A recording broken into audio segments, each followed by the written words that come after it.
Hello, good afternoon, everyone. Hope you had a good lunch. And today in this talk, we are going to see how is it even possible for an algorithm to converge from infinite possibilities to something that is finite results and give meaningful results as well. So in this presentation, you will more like understand a bit more about AI. Then we will walk through a real-life example, like in this case, a handwritten number prediction algorithm with AI. Then we will look at some of the different generative AI techniques that we can use to achieve good results in the algorithm. And then, more interestingly, what are the challenges in AI? Now we have AI and everything is green, but what are something that we can anticipate in the future? And finally, some of the most common use cases that are already there, that are upcoming, and that we can envision in the future. So yeah, a lot to cover.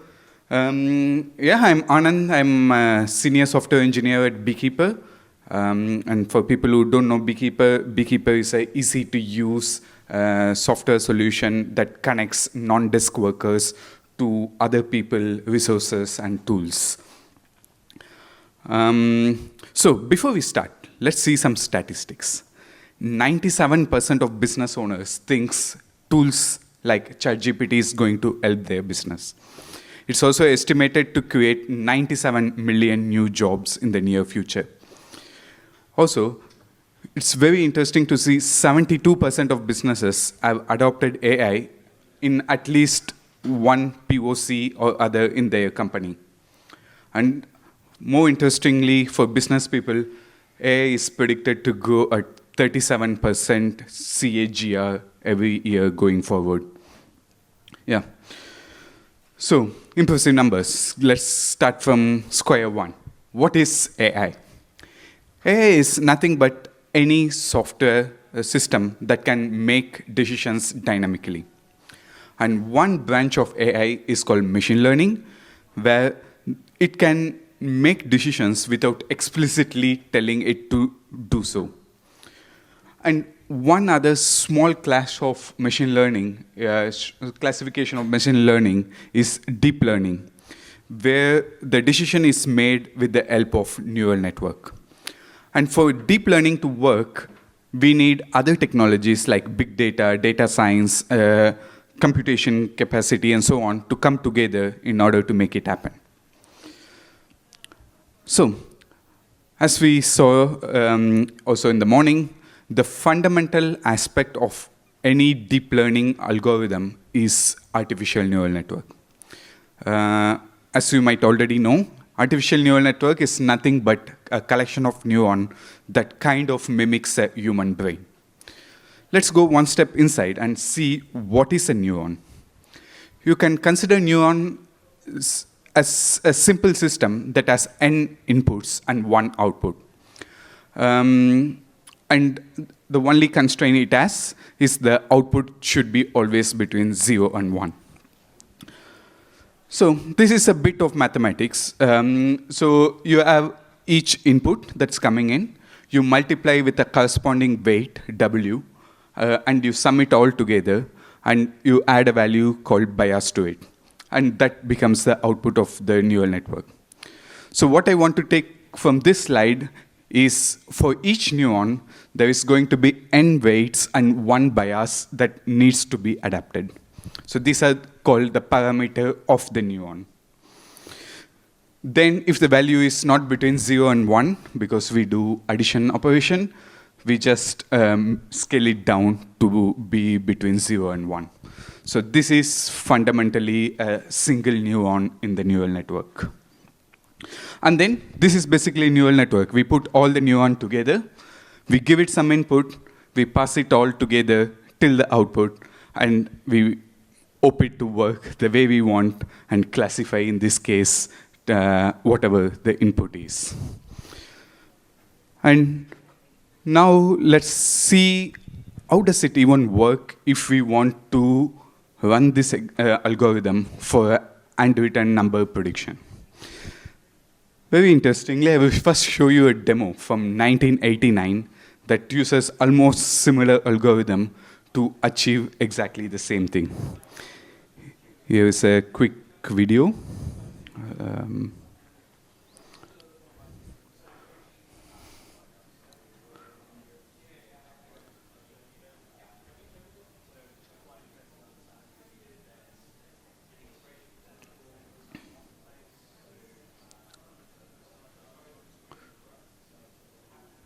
yeah, I think it's pretty impressive. In 1989, we could achieve this algorithm in a computer that can work in a very different scenarios. So, as you saw in the morning, any AI algorithm has three phases. One is definition, training, and then testing. Let's go one by one in detail. In the definition phase, what we take is we assume any input is an image that has 28 pixel and 28 pixel. So basically, we have 784 independent values. And let's make it a grayscale. So 0 means black and 1 means white. And basically, we have 784 values that is between 0 and 1. So that's a very simple input. And what we are going to do is to give this 784 values as an input to a neural network and add two hidden layers in between, which is completely connected. And then we have 10 output values. And we expect that 10 values should be ideally representing what's the input is. So that's pretty much what it is. So for example, if you take the one neuron on the top there, it's going to have 784 inputs and one output. So as we saw from the previous slide, it has 785 parameters for one single neuron. If you do the math, it ends up at 13,002 parameters that we need to tune. So in the other words, for this algorithm to work, these 13,002 parameters should be in such a way that it acts the way we want. So this is what the training phase is. But before we go forward, how do we even expect this algorithm to work in reality? So one assumption is what this deep neural network algorithm is doing is something like the first layer is trying to identify some of the basic patterns in this number, and then the second layer tries to find a bigger pattern, and the third layer tries to make the prediction based on these patterns is identified. So the choice of two hidden layer and 16 neuron each is quite arbitrary in this case. And if the desired outcome is not better, it can be tuned and experimented with different values. So let's dive into training phase, what we do in training. So initially, we set all the 13,000 values to a random number. And then we give it an input and ask it to generate an output. And obviously, at this point in time, the network is totally useless. And it is trying to say, this input is a 3 and also a 6, and it also could be a 1. So this is what it says. And from the training data set, we already know this is a 2. And we kind of tell to an algorithm that this is what I mentioned here with these error marks. Like, you have to increase the weightage of 2 while decreasing the weightage of other values. So this specific algorithm is called backpropagation, where we take the outcome, and then based on this, we adapt the values of the weights and feedback. So basically, this process keeps running over and over and over again for all the different scenarios till we say the model is converged, let's say. And there are many ways to do this. So basically, as you see, you need a very big training set for these 13,000 values to adapt the way it needs. In some algorithms, what they try to do is to run quite a lot of training data and also run it again on top of it and repeat it till it fairly converges. Then lastly, in the testing phase, you give AI some images that it has never seen before, and then try to make a prediction. And efficiency of a neural network is nothing but number of correct answer by total number of new images that we give it to it. So just this, what we saw, generates an accuracy of 96%, which is pretty impressive. Just tweaking the hidden layer structure, increasing the number of neurons, for example, can get accuracy up to 98%. And the state-of-art neural network can get up to 99.79%. And here are the mistakes that this algorithm makes. So it assumes this as a 0 and that as a 4 instead of a 9. So I would say it's still human error can also be in this scale. So the algorithm is decent enough to make this guess. So what we did is we wanted to use these deep learning networks in the field of robotics. What we said is there is something called core component in which we actually put a battery and some electronics in it. And then we tell the algorithm to use one core component, and it can pick and choose any of these components. And this is one special component where it can change the height and the angle of the component, which we eventually 3D print. Anyway, so here is one of the video of this experiment where we ask it to come up with a robot that walks as fast as it can. And here's the outcome.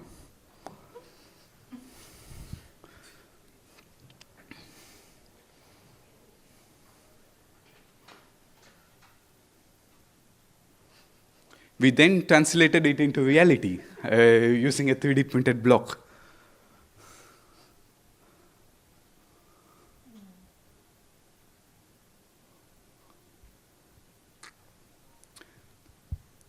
And the next one you see is another robot which tries to go without making a jerk in the central movement. So basically it can carry a piece of water or something like this. That's the goal of this robot. The central component should not dangle along, and that's how the AI come up with. So as you can see, it creates a new range of ideas and concepts that we don't think about when we design robots. That's something super interesting in the world of AI. So what is LLM, or large language model? In a way, what we built is a neural network. And LLM has a goal to summarize, translate, predict, and generate human-like sounding text to convey idea. So when you train a same neural network with this goal, this is what we call LLM.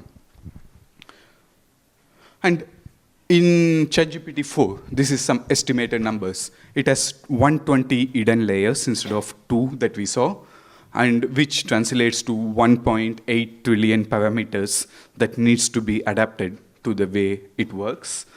And then each input is 4 characters. This becomes an input of each neuron in the input layer. Yeah. Now we go a bit into Gen AI techniques. So what we saw, everything is in the bottom layer. This is pre-training. We have annotation number prediction, RoboGen, and LLM. But once we have a working solution, it opens up new opportunities. For example, fine-tuning.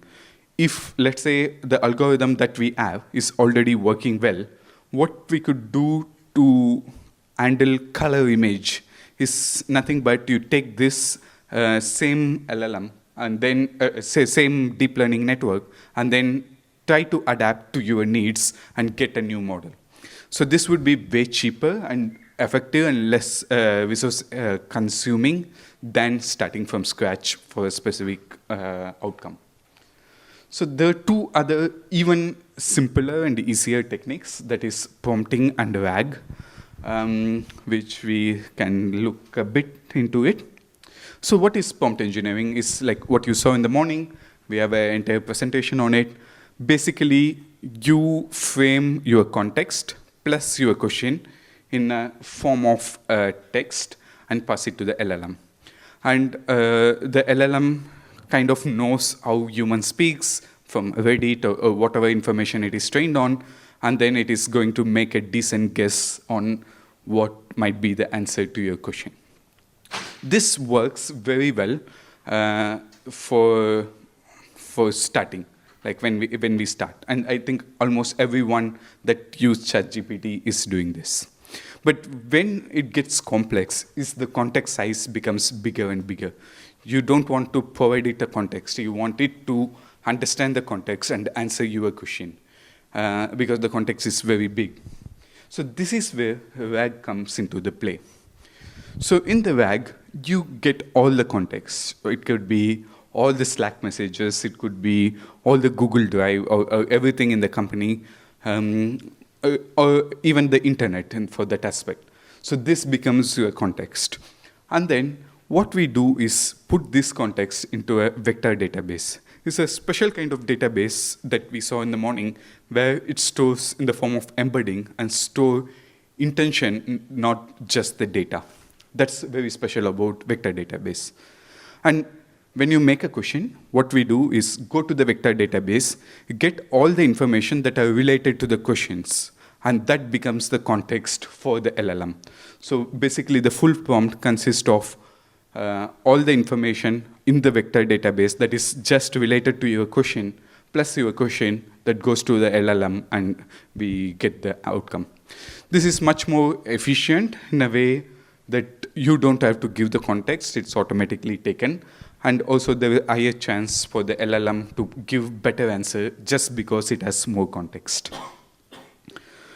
So the next thing, all this is fine, but why at this moment in 2024, 2025, this AI boom is happening? So this algorithm is known in 1980s, they even implemented it.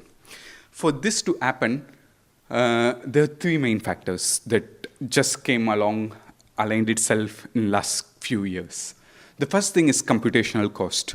It has drastically been reducing over the last years, and now it becomes feasible to run this kind of training forces so that like 1.8 trillion of numbers need to align in a certain way, which is quite impossible in the past. The second thing is the storage cost. Like to train models like ChatGPT, you need tons and tons of data. And I think in this sense, even our past revolutions, the waves and the morning context, something like a industrial revolution, the internet revolution, all created all the data that we need so that the AI can even be possible. So these data become a crucial part of the system. And then, more importantly, you can see the graph of the AI funding. The money that went into AI has been tremendously increasing over the last years, which made this innovation possible. Okay, so now we have it. What are some of the challenges? So I think the first challenge is how to use the system as effectively as possible.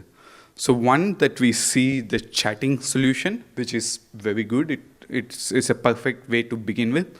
But then it needs to come into everyday life on all the processes we do in order to make a difference in how we work, improve the productivity gain, and so on. So this is yet to be discovered, but I think there are a couple of solutions each company is trying to come with that try to solve the problem. But I think the more interesting problem is who takes the accountability of the outcome.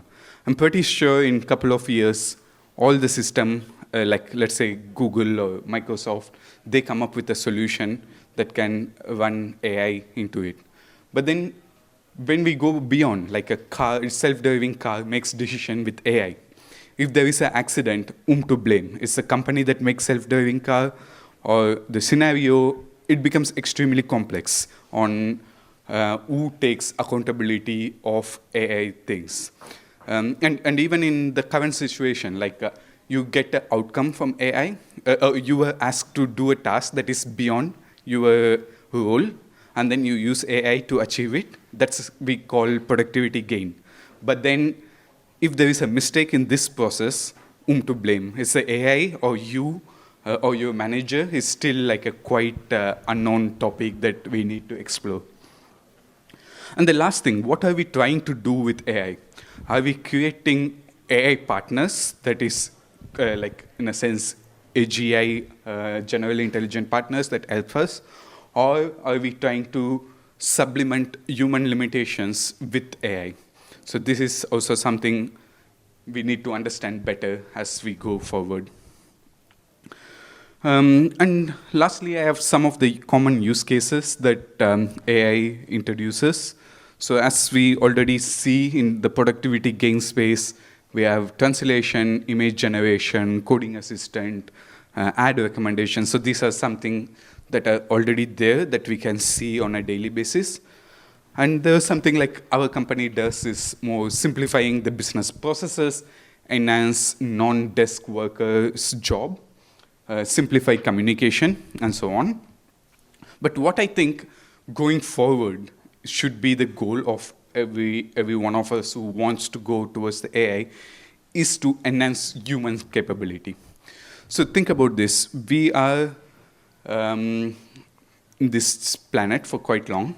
We created cars, we created roads, we created signals, and still today we cannot solve the problem of accidents, which is such a pity. It's all human created, and this is how it is. So we need solutions for it. Think about medicine development. Like recently we were hit by COVID, everything was shut, and it took more than a year to generate a medicine, even after knowing the exact species of virus and so on.